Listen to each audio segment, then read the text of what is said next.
আসসালামু আলাইকুম। খুবই দুঃখজনক একটা বিষয়, মুস্তাফিজকে আইপিএল থেকে বাদ দিছে। ইন্ডিয়া হচ্ছে মুস্তাফিজকে আইপিএল থেকে বাদ দিছে।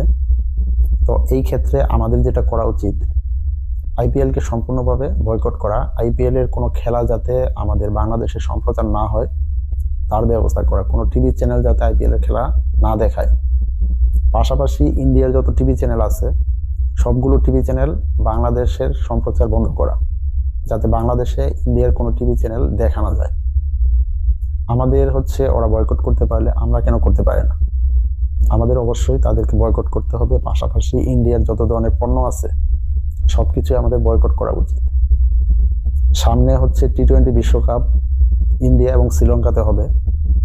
এই ক্ষেত্রে অলরেডি দেখলাম যে কিছু টিভি চ্যানেল নিউজ করছে যে বাংলাদেশ ইন্ডিয়াতে খেলতে যাবে না।